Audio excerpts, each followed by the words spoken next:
We've been covering defendant Trump on trial, but he is still a nominee for the Republican Party, considered the presumptive nominee, and he's openly refusing to accept the results of the coming election. This is striking because this was the same kind of talk in 2020 that he said before he lost, and we all know how he acted on it with the January 6th insurrection.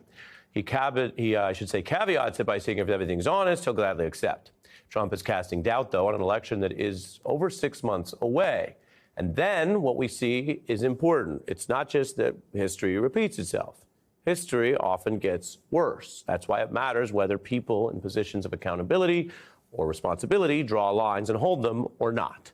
Other Republicans who often said the opposite type of things, whether it was about elections in America or abroad, are now joining this soft authoritarianism. Take Republican Senator Tim Scott. And he is someone who wants to be Trump's running mate. You may remember he briefly ran against Trump, but then was really positive about him as soon as he endorsed in the primaries. Here he was Sunday on Meet the Press. Will you commit to accepting the election results of 2024? Bottom line.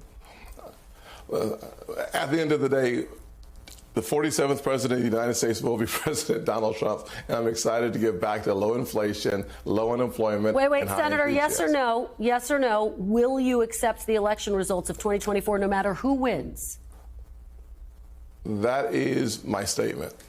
But is it just yes or no? Will you accept the election results of 2024? I look forward to President Trump being the 47th president. This is not acceptable. It is not democracy. We have a long tradition that actually dates to the founding of having a peaceful transfer of power, which involves not only the formal mechanisms of counting votes and having an appeals process and having the courts involved, which are independent from the politicians, but also having reasonably honorable politicians from all the parties honor this tradition. And for all the other things we talk about that haven't worked in American life, it was not till Donald Trump that tradition was actually broken.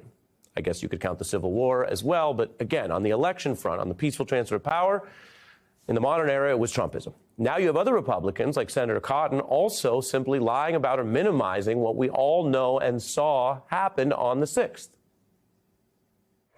Some have been held in pretrial detention longer than the sentences for the crimes with which they are charged. Now, anyone who assaulted a police officer or damaged public property, that's different. For people who just wandered into the Capitol they thought was open or was on the grounds, and where's the charges? I mean, it wasn't like wandering. This wasn't a tourist visit. Wandering into a Capitol they thought was open.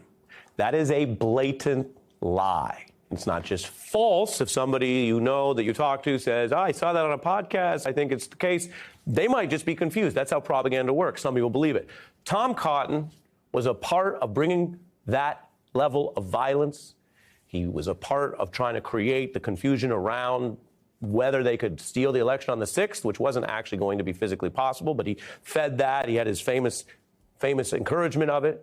Then he was running with everyone else. Why were they running?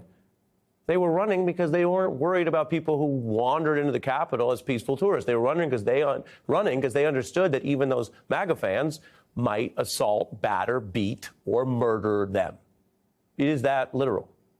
Then you have Laura Trump, Trump's daughter-in-law, who's now a family member at the RNC. Take a listen. You cannot have ballots counted, Maria, after elections are over. And right now, that is one of the many lawsuits we have out across this country to ensure that just that happens, that we have a free, fair, and transparent election. So in Nevada, as you pointed out, we are saying we want on Election Day that to be the last day that mail-in ballots can be counted. Laura Trump just making up new rules. Senator Cotton lying about who was there, echoing the whole way that we've had Josh Hawley and others pushing what we know went down on the 6th. It's all of a similar piece. And we try to be very precise about who is doing what here, but this is all part of undermining elections.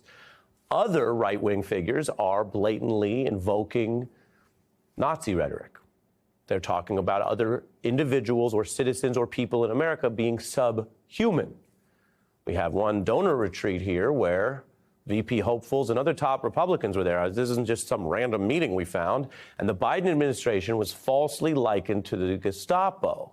That is, the people trying to overthrow elections and steal your vote and do worse, also conveniently accuse others of being literal Nazis.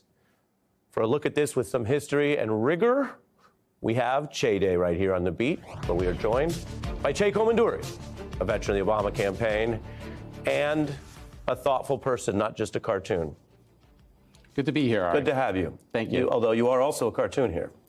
I am. I have both existences. You know that about yes, yourself. yes. And here we are dealing with serious stuff. You know, I like to keep it as reasonable and light as possible, even as we have what we just witnessed there.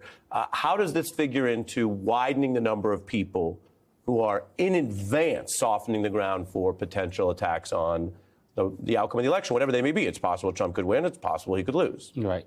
Well, the Republicans started with climate denial, and then they went to vaccine denial. Then you had election denial, and now you have full-scale democracy denial. And the reason for that is because that is Trump's message. He is a strong man. He is a strong man who wins. He doesn't lose, so you can't admit that he lost the last election.